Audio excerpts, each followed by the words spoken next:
ഈ വ്യവസായ വകുപ്പ് ഡയറക്ടറുടെ നിയമനം അത്തരം കാര്യങ്ങൾ അതൊക്കെ ഇന്നർ കാര്യങ്ങളാണ്, അകത്തുള്ള കാര്യങ്ങൾ. അത് മീഡിയയായിട്ട് ചർച്ച ചെയ്യാൻ ഞാനുണ്ടാവില്ല. നമുക്ക് പൊതുവായ കാര്യങ്ങൾ വല്ലതുണ്ടെങ്കിൽ പിന്നെ നിങ്ങൾ ചോദിച്ചോളൂ. കാരണം വെച്ചാൽ പുതിയൊരു ഗവൺമെന്റ് വന്നിരിക്കുകയാണ്. വളരെ സിസ്റ്റമാറ്റിക്കായിട്ട് ഇലക്ഷനിൽ ഗവൺമെന്റ് വാഗ്ദാനം ചെയ്ത കാര്യങ്ങൾ എങ്ങനെ നടപ്പിലാക്കണമെന്ന് ഞങ്ങൾ സീരിയസ് ആയിട്ട് ആലോചിച്ചുകൊണ്ടിരിക്കുകയാണ്. അനുദിനം വന്നുകൊണ്ടിരിക്കുന്ന ഓരോരോ കാര്യങ്ങളിൽ പിന്നെ അപ്പപ്പോ പ്രതികരണം എന്ന രീതി എനിക്കില്ല.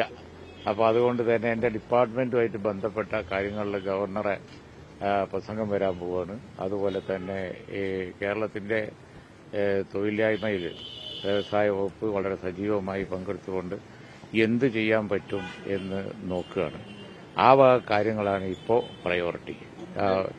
അപ്പോൾ അതിൽ വളരെ നല്ല തീരുമാനങ്ങളും കൂട്ടായ ശ്രമങ്ങളും നിങ്ങൾക്ക് പ്രതീക്ഷിക്കാം. വ്യവസായ സൗഹൃദമല്ല കേരളത്തിൽ കുറെ കാലമായിട്ടുള്ള പരാതിയാണ്. അതിലെന്താണ് വ്യവസായ വകുപ്പ് ചെയ്യാൻ പോകുന്നത്? അത്തരത്തിലുള്ള പരാതികളൊക്കെ അതാണ് അത് പിന്നെ കേരളം വ്യവസായ സൗഹൃദം തന്നെയാണ്. ചില പൊല്യൂട്ടിങ് അതുപോലെ തന്നെ വലിയ പരിസ്ഥിതി പ്രശ്നങ്ങൾ ഉണ്ടാക്കുന്ന അത്തരം വ്യവസായങ്ങൾ ക്രിട്ടിക്കലി പോപ്പുലേറ്റഡ് ആയതുകൊണ്ട് ചില പ്രശ്നങ്ങളുണ്ട് എന്ന് പറയുന്നത് ശരിയാണ്. പക്ഷേ കാലഘട്ടം വ്യവസായ മേഖലയിൽ ടെക്നോളജിക്കൽ ചേഞ്ച് ഇപ്പോൾ വന്നിരിക്കുന്നത് വെച്ച് നോക്കുകയാണ് എന്നുണ്ടെങ്കിൽ കേരളത്തിന് അനുയോജ്യമായ പല മേഖലകളുണ്ട്. ഇൻഫർമേഷൻ ടെക്നോളജി, ആർട്ടിഫിഷ്യൽ ഇന്റലിജൻസ്, അതുപോലെ തന്നെ ഫുഡ് ടെക്നോളജി, അതുപോലെ പിന്നെ അങ്ങനെ ഒരുപാടുണ്ട്. അതിലൊക്കെ കേരളത്തിന് വലിയ ശക്തിയുണ്ട്. പാരിസ്ഥിതിക പ്രശ്നങ്ങളൊന്നും ഉണ്ടാക്കാത്ത ഒരുപാട്, എന്നാൽ തൊഴിലവസരങ്ങൾ ധാരാളം ഉണ്ടാക്കുന്ന ഒരുപാട് മേഖലകളുണ്ട്.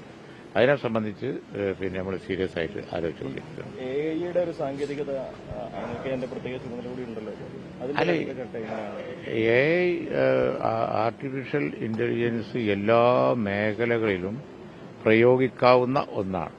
അതിപ്പോ കമ്പ്യൂട്ടർ ടെക്നോളജിയൊക്കെ വന്ന് അതിന്റെ ഉപയോഗം വിവിധ മേഖലകളിൽ വന്നപ്പോൾ ഉണ്ടാക്കിയ ആ ഇനീഷ്യൽ പ്രയാസങ്ങളൊക്കെ തൊഴിൽ നഷ്ടം ഉണ്ടാവുമോ എന്നുള്ള ഇതൊക്കെ ഉണ്ടെങ്കിലും ശരി, ആ ടെക്നോളജി തന്നെ തൊഴിലവസരങ്ങൾ ഉണ്ടാക്കും. അങ്ങനെയാണല്ലോ നമ്മൾ പിന്നെ ഐ.ടിയിൽ കണ്ടത്. ഐ.ടി തുടക്കത്തിൽ ആളുകളുടെ ജോലിയൊക്കെ പോവും, കമ്പ്യൂട്ടർ ജോലിയൊക്കെ പോവും എന്നൊക്കെ പറഞ്ഞിട്ടുണ്ടായിരുന്നില്ലേ. ഇപ്പൊ വരുന്ന ജോലി മുഴുവൻ ആ മേഖലയിലല്ലേ എന്ന് പറഞ്ഞതുപോലെ പുതിയ ടെക്നോളജി വരുമ്പോൾ പുതിയ തൊഴിലവസരങ്ങൾ അവിടെ ഉണ്ടാവുള്ളൂ. പഴയ ടെക്നോളജി ആരും ഉപയോഗിക്കൂല. ഇപ്പൊ മണ്ണെണ്ണ ഒഴിച്ചുള്ള ബസ് ആരെങ്കിലും ഓടിക്കോ? ഇല്ലല്ലോ. അതിന്റെ ടെക്നോളജി ചേഞ്ച് വരുമ്പോൾ ഇപ്പോൾ പെട്രോൾ ഡീസൽ തന്നെ വേറെ എനർജിയിലേക്ക് ലോകം മാറിക്കൊണ്ടിരിക്കുകയാണ്. അങ്ങനെ ടെക്നോളജികൾ ചേഞ്ച് വരുമ്പോൾ തൊഴിലവസരങ്ങൾ അവിടെ വരുള്ളൂ. അപ്പോൾ അതനുസരിച്ച് നമ്മൾ ചിന്തിക്കേണ്ടി വരും. അപ്പോൾ ഇപ്പോഴത്തെ ഒരു കാര്യം എന്ന് പറഞ്ഞാൽ നമുക്ക് എടുത്തു പറയാനുള്ളത് അതാണ്. കേരളം ഒരുപാട് ഇത്തരം ടെക്നോളജിക്കൽ ചേഞ്ച് വന്ന വ്യവസായങ്ങൾക്ക് സാധ്യത ഉള്ളതാണ്. ഈ പുതിയ വ്യവസായങ്ങളൊക്കെ തുടങ്ങുമ്പോൾ കുറെ സാങ്കേതിക പ്രശ്നങ്ങളെ ഉദ്യോഗസ്ഥരെ പേപ്പർ വർക്ക് അല്ല, അത് എല്ലാ കാലത്തും ഉള്ളതാണ്.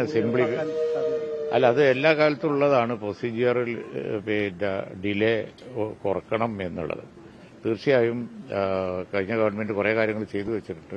ഫർദറായിട്ട് സിംപ്ലിഫൈ ചെയ്യാൻ നോക്കും. ഓക്കെ, ശരി.